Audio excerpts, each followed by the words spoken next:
Bismillahirrahmanirrahim. Assalamu alaikum wa rahmatullahi wa barakatuh. As we welcome you once again to the airwaves of Salam Media on this Wednesday evening. Once again, it's in conversation with myself, Inayat Wadi, as we welcome our listeners, our viewers on the various platforms of Salam Media this evening. And again, we are tackling a whole host of issues this evening on both the 7 to 8 p.m. show and also 8 to 9 p.m. But looking at South Africa and where we are at this point in time, and one of the biggest talking points in South Africa has been the increasing cases of xenophobia, and also in terms of the growth of the movements like March in March. Last week, we saw June the 30th, quite a defining moment for South Africa.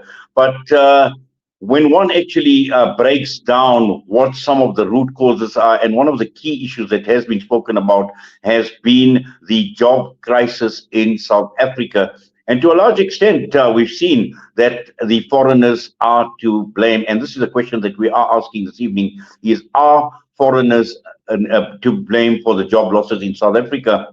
Now, before we get there, just to understand some of the labor dynamics and the shifting labor dynamics that are playing out and are spread across several key indicators. And the statistics actually speak for themselves, because South Africa, over a period of time and since democracy, since 1994, has experienced net lost jobs to a large extent when one sees the rate of unemployment that has surged from roughly around 15% in 1995 to close on to official statistics talk about 33% in 2026. And we've seen this job losses across various sectors, whether we're talking about manufacturing, business services, mining, construction. And clearly there is a broader picture, because when one looks at the official figures via the quarterly labor force survey, it shows that up to 8.1 million South Africans are officially unemployed, with youth between the ages of 15 to 24 facing an alarming 60.9% unemployment rate. Now, this is definitely problematic, but also looking at some of the key drivers.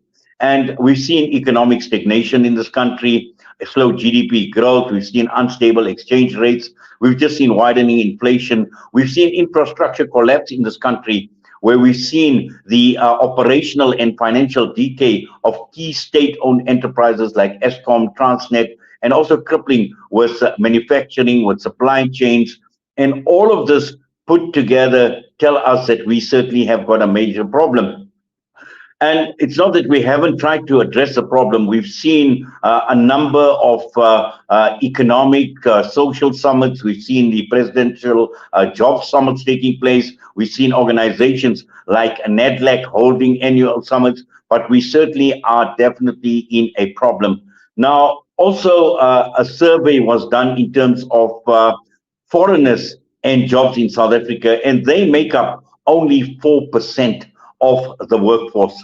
And this is the reason why we are tackling this issue, and we need to have these hard discussions. And we have assembled a panel this evening. We have got with us Orapeleng, Matshediso, Research Fellow at the Institute for Pan-African Thought and Conversation at the University of Johannesburg, Vusi Sibanda from the African Diaspora Forum, and Mthunzi Mdwaba, CEO of TZoro Global Advisory, entrepreneur, deal facilitator, and global expert. I see Vusi Sibanda is not on screen, but we do have Orapeleng and Mthunzi. To both of you gentlemen, Assalamu alaikum and welcome. Walaikum assalam, Inayat, and thank you for having us. Yes, Mthunzi, I'd actually like to begin with you. And, I painted a brief outline and a brief picture, from 1994 until where we are at this point in time. And before we get to talking about the job crisis and the blame that is placed on foreigners, just in terms of these numbers that I spoke about, some of the stats and some of the initiatives, what are they telling us in this country?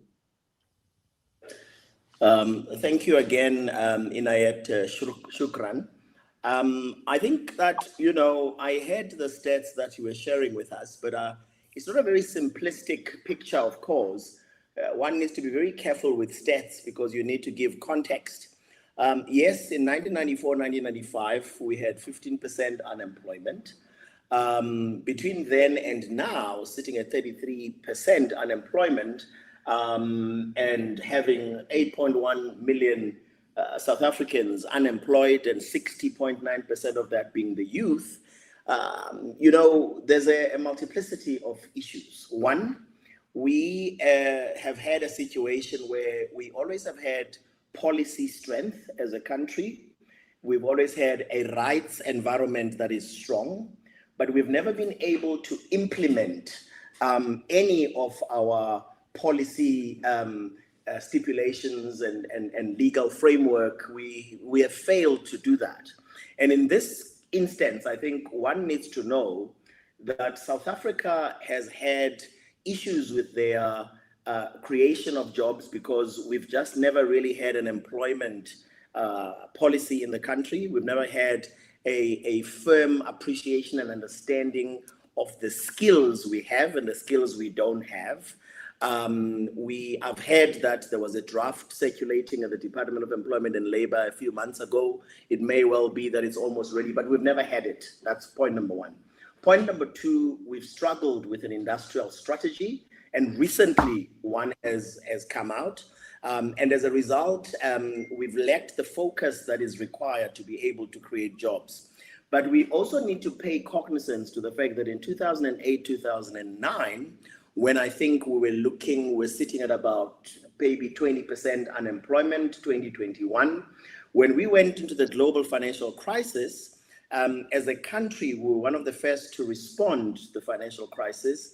But we, as a country, together with, I think it was Spain, were the only two countries that really failed to do anything from an implementation point of view. We had ideas as to what needed to be done, but we never did it. So when we came out of the financial crisis, and people don't agree whether it was 2011 or 2012, South Africa was now sitting close to 28, 29% unemployment. So we've got to look at all those things. And then, of course, we've got an issue with productivity in the country. We've got an issue with competitiveness in the country from a global competitiveness point of view. And there's proper inspectorate failure as well when you start to talk about foreigners. I don't want to talk about foreigners right now because that's not what you've asked me. You've just asked me about the stats that you've shared. So basically, there's been a failure for the country, by the country, to create jobs and to focus on a very sustainable kind of strategy for us as a country. Well, thank you for that, Mthunzi, and let's get Orapeleng into the discussion as well. Orapeleng, just to follow up from what Mthunzi has been saying as well, are we seeing, and I think looking at it not only from a South African perspective, but from a Pan-African perspective as well, are we seeing a distorted perception versus the reality on the ground? Good evening to listeners of Salam Media and good evening to all of you. I think it is important that maybe before one could answer your question, should foreground this important debate within the context of Pan-Africanism. Unfortunately, this problem that we are facing today of migration and immigration, it happens at a time when there is a serious decline in terms of Pan-African consciousness on the continent. The generation of 1963, of course, of Kwame Nkrumah and others, that resolved that we should, of course, integrate within these particular colonial borders that were created by Berlin Conference in 1884 and 1885.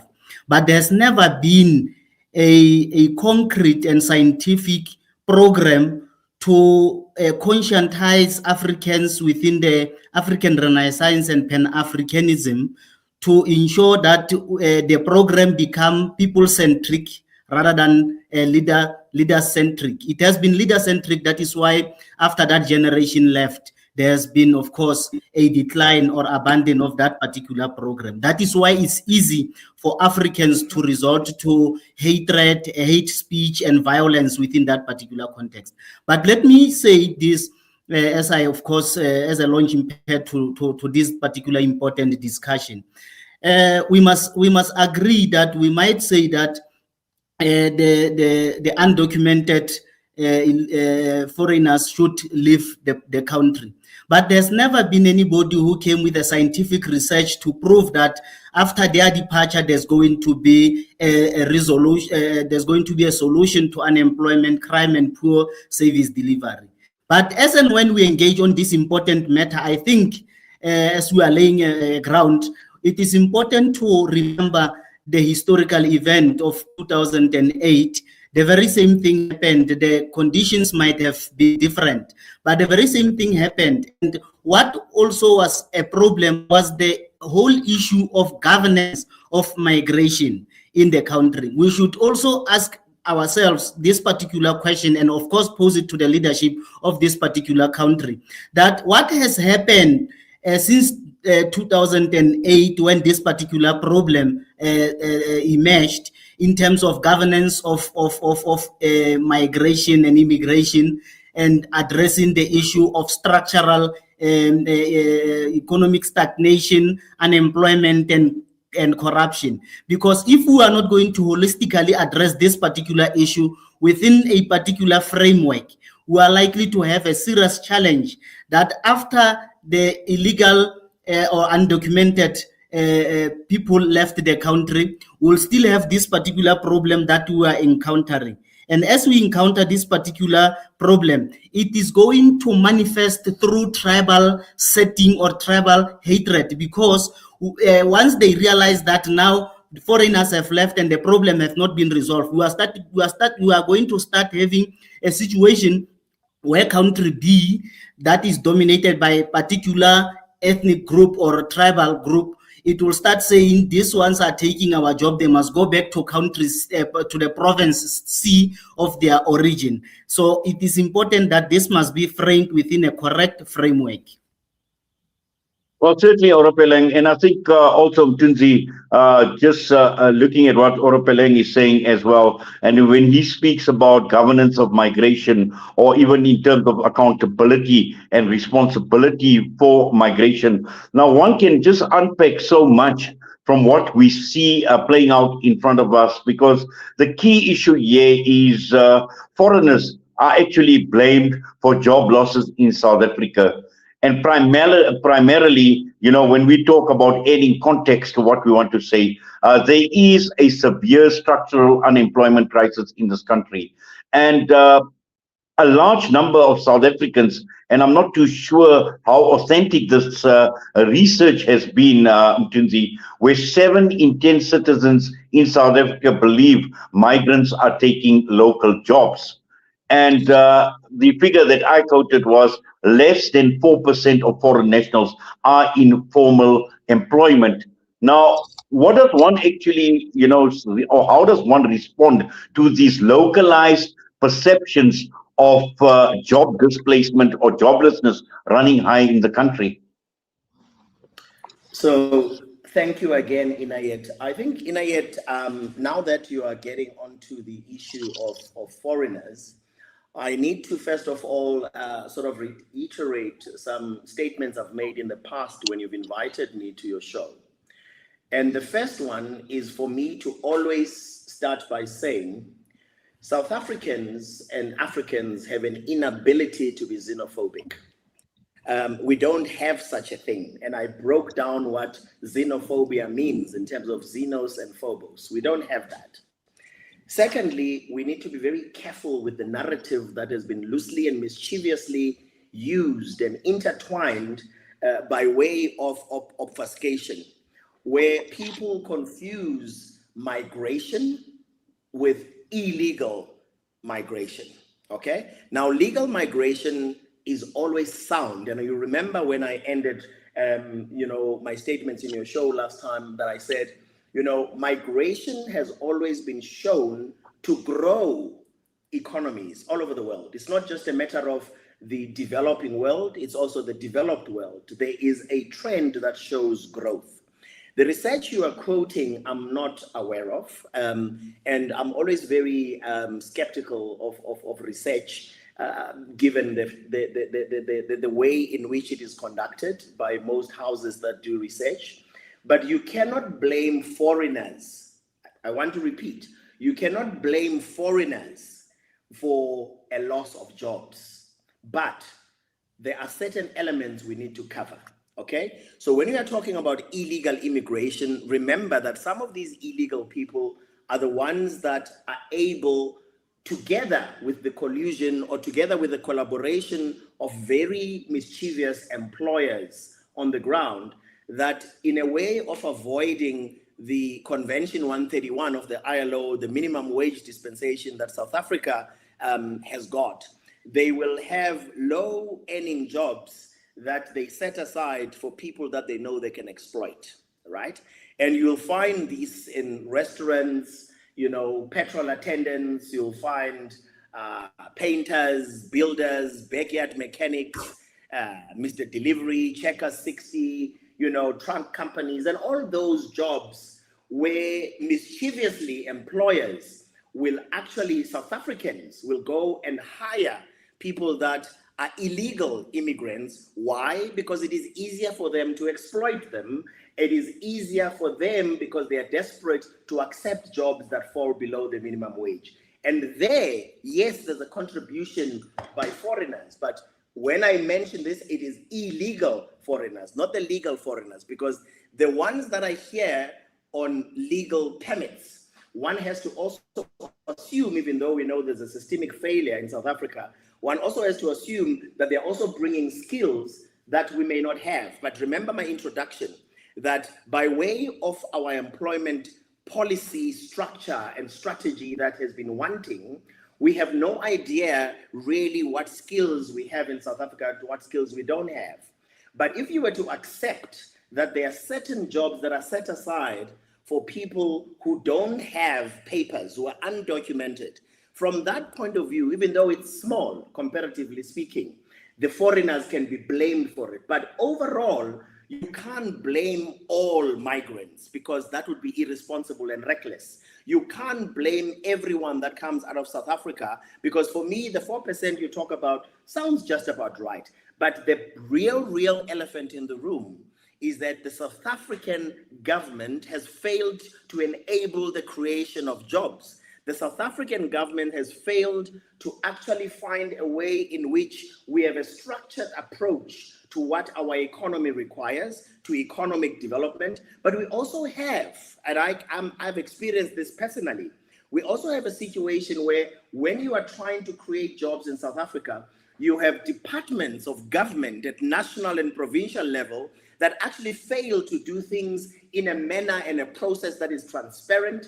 You know, if something is supposed to take 3 months, for example, to look into for applications, for licenses, so that you can create jobs for people, it will take more than a year. So something that's supposed to take 3 months is over a year, which is why you also have to link with what I said earlier, the productivity stats that we have and the competitiveness. South Africa, from a global competitiveness basis, we have dropped from number 44 out of 61 countries about 12, 13 years ago to run about number 60 now or 61 out of 63 countries. All of those are cumulative. There's not one cause that you can say this is the main cause. I hope that unpacks things a little bit better in a yet. Well, certainly it does. I see Dr. Vusi Sibanda has joined us as well. Dr. Vusi, good evening to you, sir, and welcome to the show. Thank you very much. Good evening and good evening to the viewers and listeners. Yes, we do appreciate you taking time out, Dr. Sibanda, and I'm sure, you know, you've heard part of the discussion already with my guest, and just to bring you into the discussion as well, and just to get, you know, your understanding from the African Diaspora Forum in terms of how you see this playing out, but more importantly, in terms of the job crisis. And we heard Mthunzi, speak about separating migration from the reality on the ground, particularly when we're talking about joblessness and unemployment as well. So just your thoughts, because I know you've been quite vociferous, but also at the same time, you have been following these developments. Indeed, indeed. Well, look, thank you very much. And I think these discussions, from Mthunzi, I think they are very, very insightful. When I was listening, of course, I got in a little bit late, but you see, I think one of the issues that becomes very problematic is the fact that, we can get to a point where we make ourselves believe that migrants have come into a country coming from, foreign countries and take away the jobs, of locals, because that makes a presumption that, when you say that they are taking away jobs, you're actually trying to, or you're presuming that they have got something that they offer, if it is not only the issue of exploitation, that they're exploited because they can be employed on mega salaries. But that only happens, especially when we talk about those best jobs, which I think the last speaker was referring to, when he said there are jobs that ordinarily are not palatable, to locals. That happens the world over. There are certain jobs that you'll see that people that take those particular jobs, they would not ordinarily be taken by locals because they look at them as, jobs that are not attractive or that ordinarily debase them. So that notion on its own is obviously very problematic. But then coming to the crux of the issue, really, to say, when you look at, the number of migrants that are in the country and say, they have taken away the jobs. One, again, is making that presumption, which says that, migrants, come here and forcibly, not without any maybe form of competition, or they take away, jobs. But that cannot be true to the extent that we can have the numbers, unemployment numbers sitting at where they are sitting at, base at 32, and, the youth at about 45 or 48. So I think, we should be in a position to deal with issues that are a problem in the country rather than to scapegoat them and run away from facing the issues of the failure of the economy to stimulate the economy, to create more jobs, and to say there are problems that are related with job creation, jobs that are also attractive. Because I think, to borrow what was said by the last speaker, the issue is, it is not just an issue of jobs. People that live in any country will say we are unemployed, but there are certain jobs that they will not want to take. So those jobs that are created must, one, live up to the expectations, of the people in the country. And even the people that go around, talking about unemployment and talking about businesses, they will be telling you that, no, I'm not in business, for example, but I just want those that want to be in the spaza shop business to go into that business because I'm not a business person, because they do not find that attractive, or they find that it might be more demanding in the manner in which it is run by those that are running it, to the extent that they will not be attracted to get into it. So it's not just an issue of, jobs not being available, but it's an issue of the jobs that are available, the kind of jobs that are within the expectations of the people.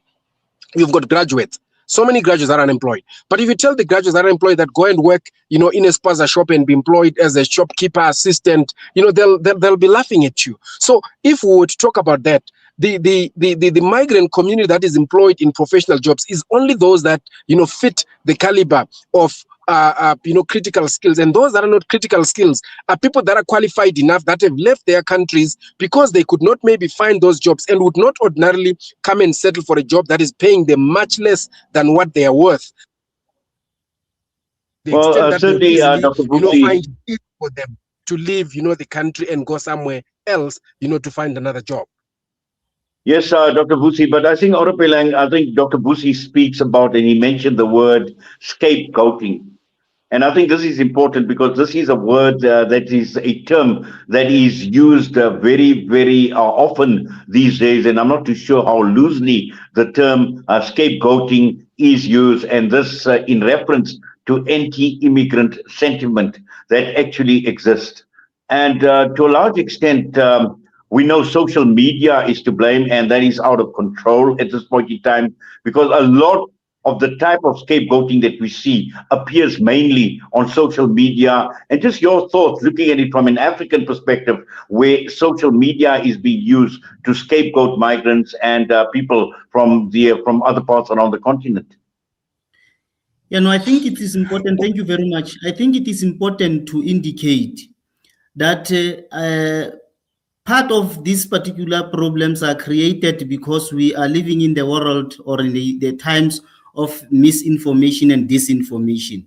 But we must also again indicate that the unfortunate part is that part of these problems of scapegoating, one could blame to a certain extent the mainstream political organizations that for a very long time they have not been able to enter the debate about migration and immigration because of the sensitivity and the emotiveness of this particular issue. And they have left populists to take the center stage and use this important issue that's supposed to, of course, lead the debate to find a lasting solution for electioneering. And that is where the problem lies. Because South Africa, I would say, I think Vusi indicated that we do not have a clear economic policy. I would say we do not also have a social policy in this particular country. We are to approach issues on the interventionist kind of approach rather than sustainably approaching issues of unemployment, inequality in this particular country. The reality of the matter is that there is no quantification of the number of the so-called, of course, illegal or undocumented foreigners in this particular country vis-a-vis the rate of unemployment in our country. The reality is that if tomorrow the undocumented are to leave, we'll still be contesting with those that, of course, are legal in this particular country. So we would have the problem being solved because there is no that quantification. The reality again of the matter is that the National Development Plan that was adopted in 2012, the government made a commitment that it will halve the unemployment by 2030, and we are far behind. In terms of the GDP, we are not even meeting the target of GDP, of course, of 5%. We are below at that particular level. Those are the realities that we must tell our people rather than disinforming, using social media, of course, to disinform and create a particular hype for hatred and violence against each other. The last point is that the reality of the matter is that sectors that used to be our anchor of job creation are also declining. Can you say that? Of course, we are blaming the foreigners in our country for that, particularly those that we say are illegal in this particular country. I think this debate, it lacks scientific analysis and evidence-based discussion with regard to what is really the problem rather than scapegoating, but real go to the capitalist system that is, of course, operating in this particular country that thrive on exploitation of this illegal migrant in our country. Thank you.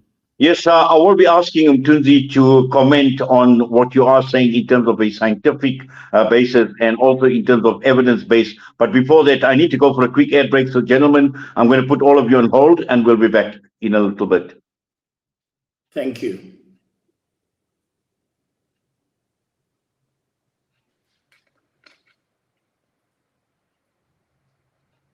You need to make smart choices, like using Sunfoil triple refined pure sunflower oil in every meal you make. It's naturally cholesterol-free and approved by the Heart and Stroke Foundation as part of a balanced eating plan. So whether you're cooking, frying, or baking, you get the great tasting results that'll get their attention faster than the latest app. And if that doesn't work, change the Wi-Fi password.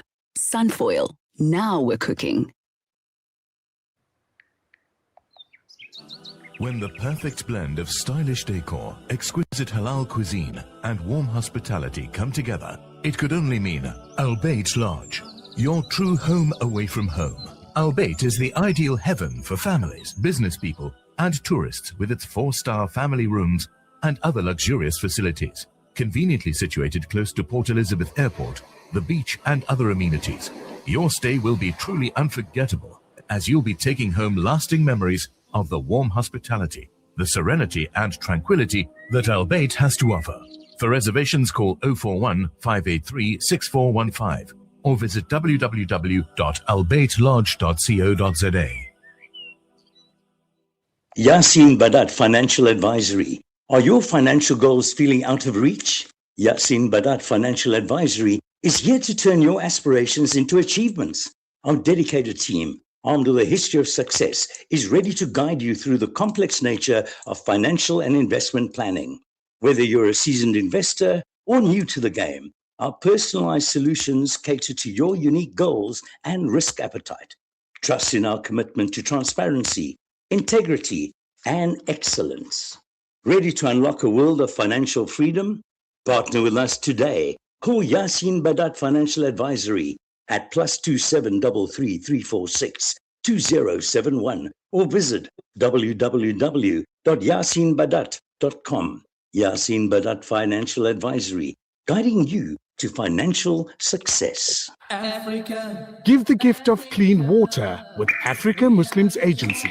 With every water well or borehole you donate, your drop becomes a river, reconnecting communities to nourishment, education, dignity, and empowerment. Sponsor a water well for 17,000 Rand in Africa or a borehole for 65,000 Rand in Afghanistan or Africa. Quench the thirst. Reconnect the soul with Africa Muslims Agency.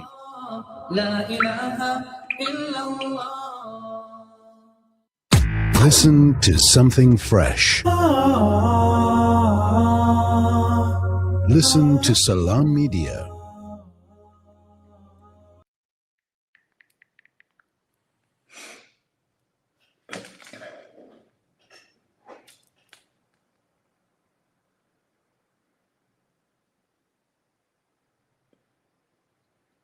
We continue with tonight's edition of In Conversation with myself, Inayat Wadi, taking a look at South Africa's job crisis. And the question we are raising is, are foreigners really to blame? My guests tonight, Orapeleng, Matshediso, Vusi, Sibanda, and Mthunzi Mdwaba. And as we unpack the topic, and there's just so much one can actually take away from this discussion this evening. But Mthunzi, just to continue, and I know you heard what Orapeleng had to say with regard to scientific research and also in terms of evidence-based research as well. And this is absolutely important, because what has happened is, looking at South Africa from a policy perspective, and I think you mentioned right up front where we spoke about, separating migration and the issues surrounding migration in this country as well. And just your response to what our learned guest had to say. Inayet, I have to repeat. Illegal immigration equals illegality. It equals criminality. For me, I don't even want to speak about illegal immigration. I support everything that the people of South Africa say about illegal immigration. I think that's the first thing. Secondly, I have been one of the people who on social media are saying #South Africa first. #South Africa first. Let's fix our country first before we want to fix issues of other people's countries. And again, an emphasis on illegal immigration.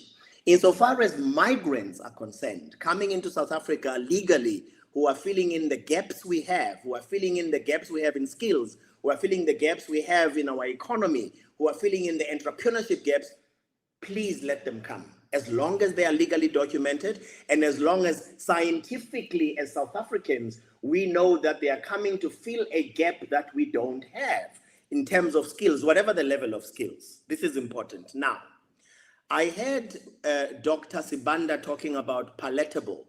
Even though we agree on some of the low-level jobs, I don't want to use a word like palatable, because yes, there are some jobs that in every country in the world, the indigenous people will not want to perform. And that includes South Africa, right?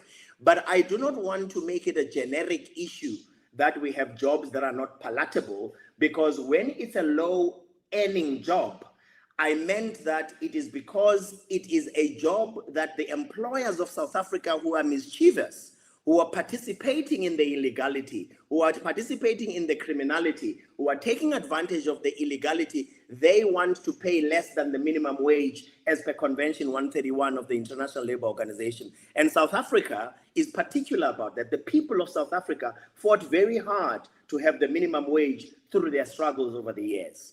Scapegoating.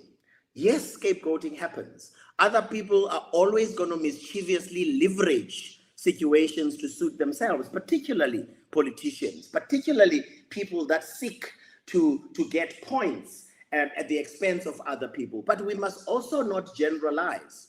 You see, for me, when you talk about scientific evidence-based, as Orapeleng was saying, I'm sorry, I don't agree. You don't need scientific evidence-based anything to know that there's poverty in South Africa. We know there's poverty.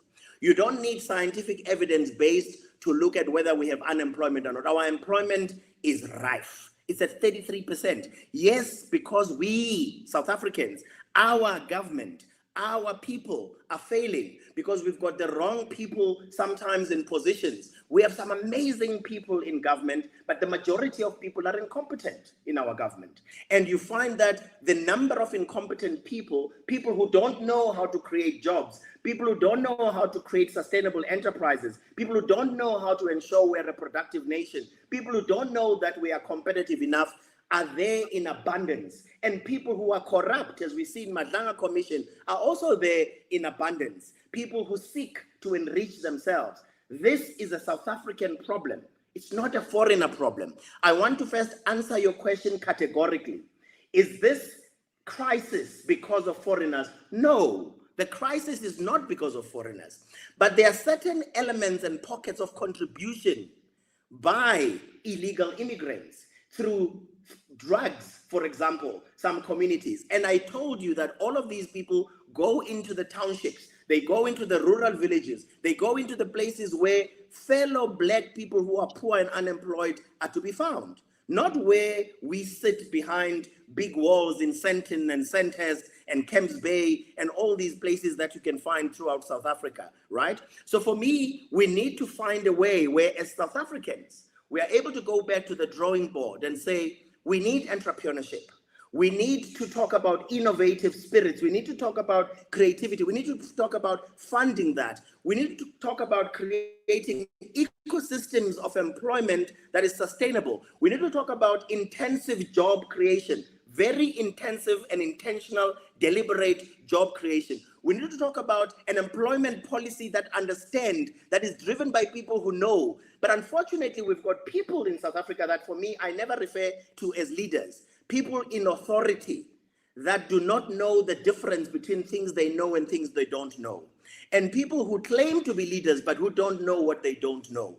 So for me, I don't blame foreigners, but I'm saying our systems at the borders have also been so lax that people just fly through the borders. People come through. We saw thousands and thousands of people who are from different parts of our continent. We love our continent. We love our African brothers and sisters, but we love our country and we love our people. And we need to fix our country. We need to fix the things that we have as a problem in our country. And the illegal immigration situation is not helping us. So for me, I don't want them to be picky and say, well, it's 4%, well, it's 6%. I don't care. What I care for is that we have poverty alleviation programs. What I care for is that we have employment creation that is going to take away the challenges, the social ills we have. I don't want to spend too much time on research. Research is important, and I respect researchers. But there are certain things I refuse do not need to be researched. And these are the things I've mentioned. We need to be given space to fix our country. And it has to be hashtag South Africa first. Before we can fix the issues of Malawi, the issues of Tanzania, the issues of Zambia, the issues of wherever, as much as we love our people in the continent, we can't be expected on a South African fiscus to fix all the problems of the continent. When everybody goes home and fixes their problems, we will all collectively as a continent be able to be a very powerful continent. Yes, we've got issues as well of colonization. We talked about it.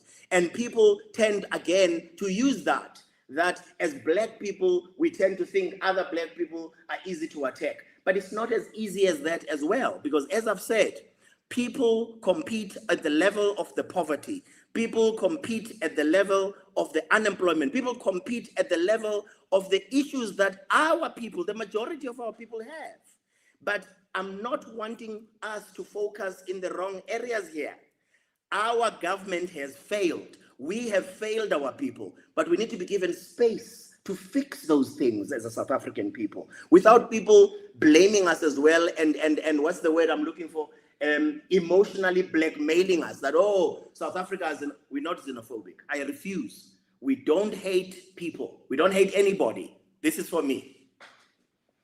Yes, Mthunzi, and also Dr. Vusi, Mthunzi speaks about incompetence, and particularly aimed at the government and the ruling structure within the country. And it is clear, Dr. Vusi, that there is economic frustration, there is inequality in this country because of the decades of economic stagnation, deindustrialization. We've seen poor outcomes that have left South Africa, particularly the youth in South Africa, unemployable. But again, looking at political leaders, looking at government officials, from a political perspective and the policy rhetoric that is being repeated over and over again, occasionally citing undocumented migration. And I mean, as Mthunzi pointed out, they are undocumented, which means that they are illegal in the country. But politicians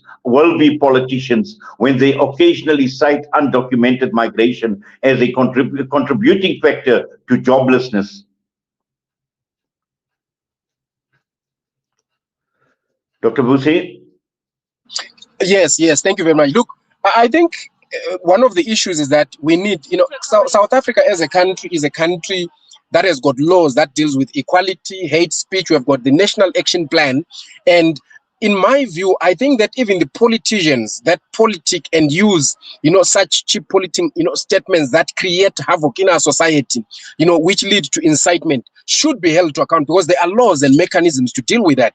And I think from what Mthunzi was saying about, the palatable, that one I'm actually not referring, I wasn't referring to what he was saying, but I actually couldn't find a better term in basically saying that in every situation, there are those jobs in any way, whichever term that we're going to find that we use, which will attract people that, which will attract locals, and find that certain jobs are not going to be attractive to them, obviously because of expectations in life, the social standing. Because remember, one of the things that influence our life is, social standing, social influence, how the community perceives me to be, which is why if you look at the comparability in terms of, people especially getting into the economy and starting to do work, you will find that those that coming from other countries are willing to do any other job. And that happens with anyone that goes into any other country.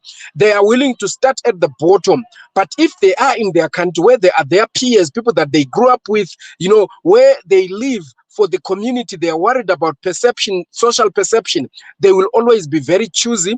They will be worried about even starting businesses, leaving their day jobs, which pay their rentals in the house that they live, which pay their installments for the cars and for the lifestyle that they have. And that is why they'll not easily start businesses. So there are quite a number of factors that politicians and these, influencers or people that are inciting, influencing people to fight and push these issues on migrants are not looking at. They are just they are finding something that they find interesting, and they are taking it as a hobby or a job, which is very unfair. So yes, when he speaks about the issue of illegal immigration and he says illegal, let's not even talk about it. I think that we completely agree. We all have been trying to fight on, regularization of people that have, found themselves irregular because sometimes of the Department of Home Affairs failure, and mainly so because of the time that it takes. We've got many people, including those whose IDs have been cancelled and are now irregular, but it's not their fault, because a lot of them, when you take them to Home Affairs, they actually get rectified and you realize that there was an error with Home Affairs. And that is why we see we've got people that are either married, but they're not married according to Home Affairs. So there are quite a number of issues, and that's where the term incompetency becomes very important, that there are issues that need to be addressed, issues that deal with incompetence at political level, where politicians,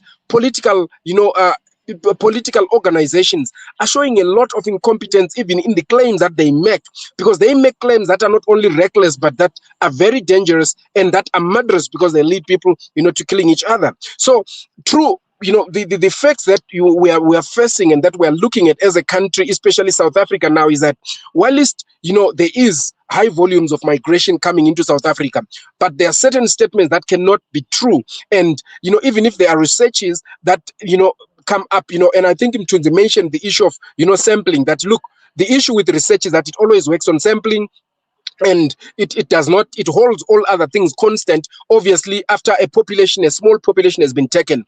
And therefore, because it's a scientific method, but it does not necessarily look at certain dynamics that affect also population density and the grouping of people according to cities, why people go there and what's attracting people. Somebody was making a comment that, look, Gauteng is filled with people from Limpopo. I don't know what basically informs that, because that might be true, but one would also have to say what influences that. So our population dynamics and statistics and research outcomes obviously have got certain variables that are always not ignored, or that are taken to be of not great effect, especially in the total outcome, insofar as comparing that to the statistics in the country. So I think for me, really the major concern is the failure on the part of government. People are allowed to have grievances, and sometimes their grievances are not justified because they don't have the kind of statistics and information that people in government and people that are in certain positions have. What matters is how do you control and deal with such issues? Because even when you look at employers, we've got mechanisms, the Department of Labor, Department of Home Affairs, and we've got fines where if somebody is exploiting, which is obviously being used as a greater fall point, that a lot of people find themselves employing migrants and maybe those that are illegal or irregular because they can easily get cheap labor. But there are laws that are prohibitive, where, for example, somebody would know. That is why it's easy. Everybody can decide that I want to go and steal, because I don't have anything to eat, and commit crime because it's cheaper, because it doesn't harass them. But because there are laws that prevent that, many people will not commit crime because they know if they commit crime, they will get the just desert, which is the long arm of the law that will reach to them and make sure that they are punished. In the same manner, if we are saying there are too many employers that are employing people that are irregular or that are migrants, flouting immigration laws, then we are saying there is a weakness that needs to be dealt with, that is in terms of the law and enforcing it. So that cannot be therefore faulted on anyone else except the officials that are there. That must then be dealt with in terms of the law to say, look, if they are failing to do the work, maybe they should be relieved because they are incompetent, and then people, or there is lack of training, because there are a number of issues. And believe you me, I mean, I don't want it to sound, in a manner that is derogatory. There are a lot of issues, for example, that you deal with, with law enforcement, when you deal with even the Immigration Act, where you find that, people that are working in the Department of Home Affairs do not even understand the Immigration Act and what they are supposed to do or not. They think that they are just, these big, machos that are meant to intimidate people. I'll give you an example. In about 2018, I sat down with a magistrate, a very senior magistrate, who was actually on retirement, and he was requested to come and assist, one of the major courts here in Johannesburg. And his assistance was basically, because he was on retirement because they couldn't find someone senior. And to my greatest shock, when I met and sat down and I gave him the Immigration Act as amended from 2014, he was still using the 2002 Immigration Act and did not know that there was an amended Immigration Act. And that magistrate was actually responsible for training all magistrates on the implementation of the Immigration Act and prosecuting, immigration, offenses. And that was in 2019 rather, I think. And the Immigration Act had been amended as of 2014, but he was using a 2002 Immigration Act. Now, how's that for what we are talking about and the kind of problems that we're looking at? So there are a number of issues that needs to be addressed, and issues of crimes must be dealt with through the relevant, arms of the state and departments. And these issues where you've got, people going into companies, attacking people and saying they need them to go out because they are taking jobs or on the streets. These are the issues that actually, encourage, if they are not dealt with, they encourage people to conduct more unlawful acts because they go unchecked. And that is why, they not only start from there, they come from incitement. Because at the end of the day, today, the biggest challenge that you have with all these things is that South Africa has got high unemployment because of migrants. South Africa has a high crime rate because of migrants. Is any of the two statements true? We all know they are not true. Minister Pegicele said that, and he said, he gave us the statistics, and he actually said 90% of crimes are committed by criminals. But when he crunched the numbers showed that in prison there were about, I think there were about, they were about less than 10%. I can't remember the exact figures now, but it's there in the state of, I think, when he was minister. Less than 10% migrants in prisons, and the bulk of them for migration-related offenses. But he said violent crimes and the bulk of them were committed by migrants. He even went on to give an example, of the Rosettenville shooting where 20 people were involved, and he said there were 10 people had only been, identified, the ones that were arrested. The others had not been arrested, and he gave 5, I think, or 6 as South Africans, 1 as a Botswana. But he was saying 20 of the people committing those crimes were from Zimbabwe. So frankly speaking, I think they are very reckless statements that talk about issues that should not, be dealt with, and that are not true, and that are very harmful, to the society. And unemployment is a problem that needs to be dealt with.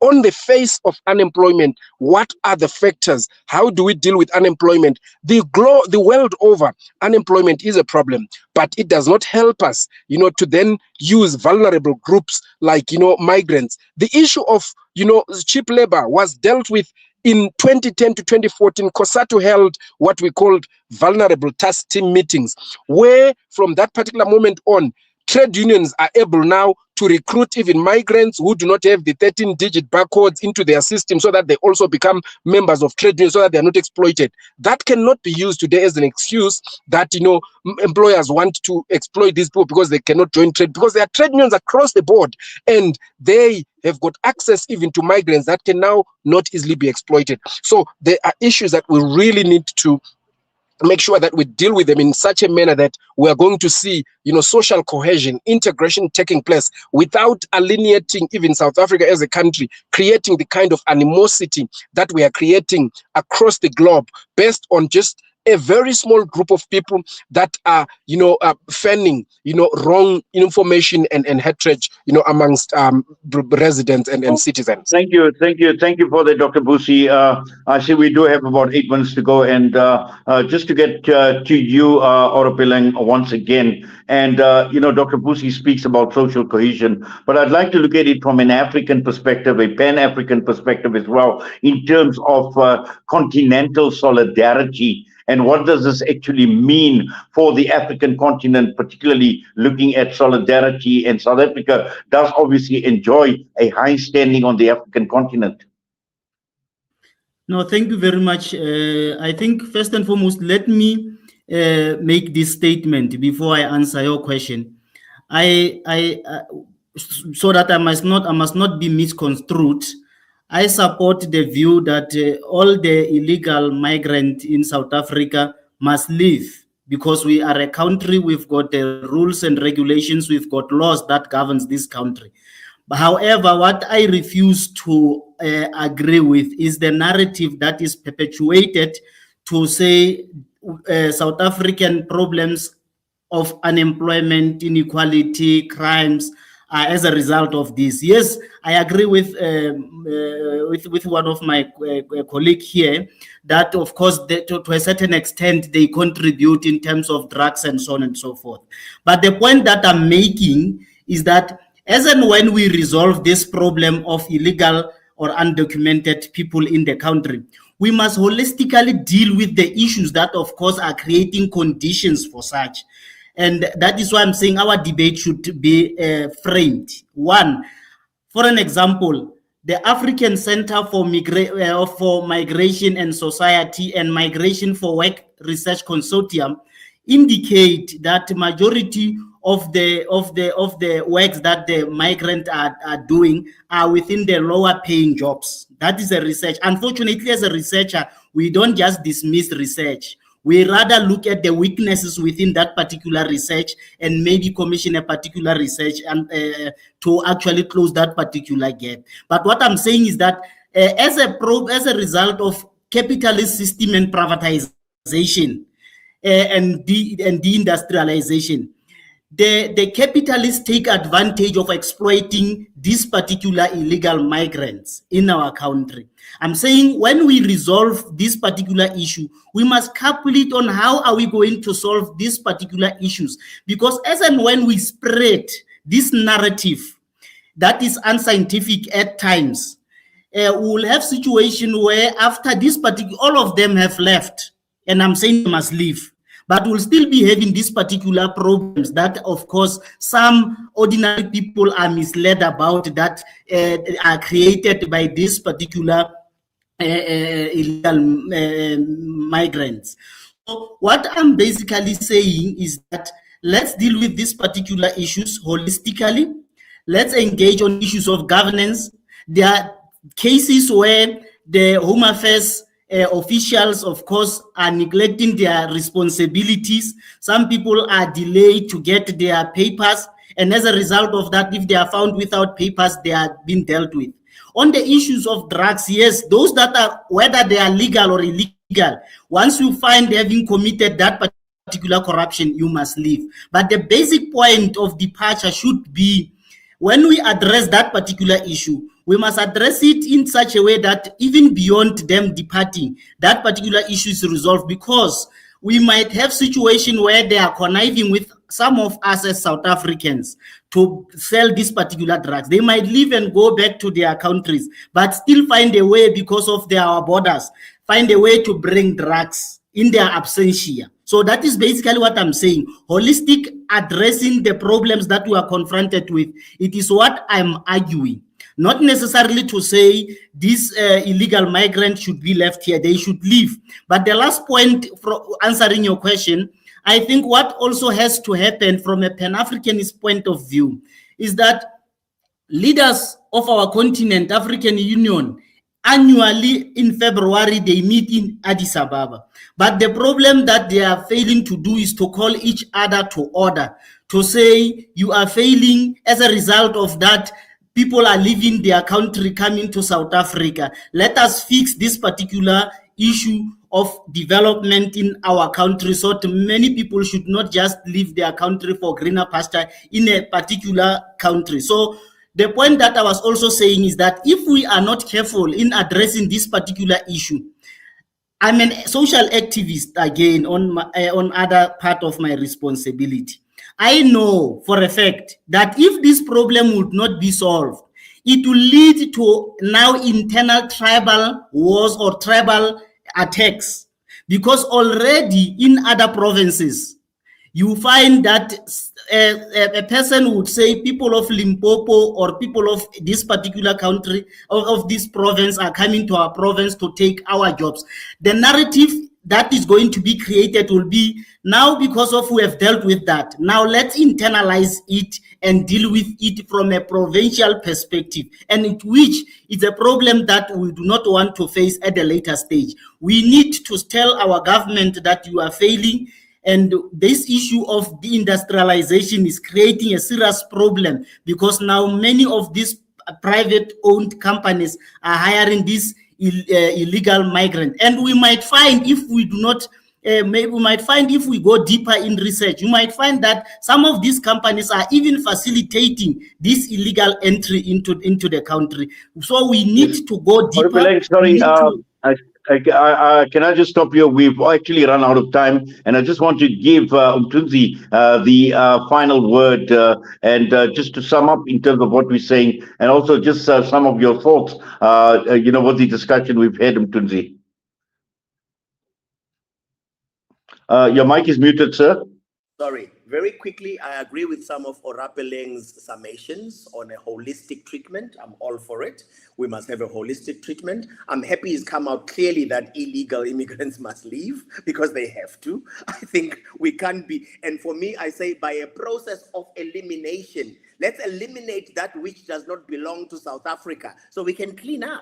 Then we can be able to see the trees for the trees and the wood for the wood. And I want to agree also with Sibanda on something he said, but I don't think he actually went the full way. We've got something called the Decent Work Country Program for the ILO. It normally points out deficits. South Africa has had deficits on the inspectorate. So the Department of Employment and Labor has been failing to have the inspectors that go to the ground and check on illegality and check on the malperformance and the misbehavior of employers. That's where South Africa fails from an implementation point of view. But we need to also remember this. 1956, we had women marching on August 9 to fix the problems of South Africa. 1976, we had the youth on the 16th of June marching to fix the problem of South Africa. And fees must fall. When I was chairing the University of the Western Cape Council, our students were marching. This is how we fix our problems in South Africa.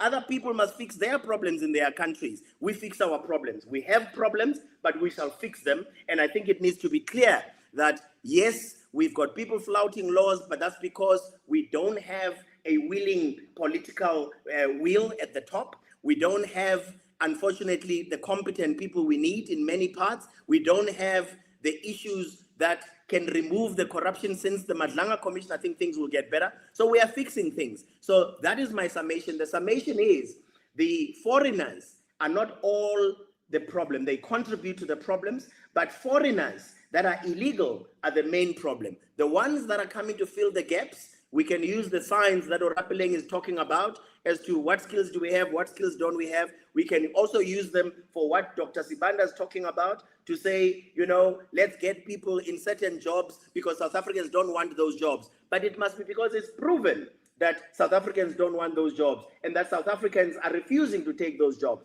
But illegality is illegality in Ayet. And I thank you for inviting us, because you always get some very hot topics. Thank you very much.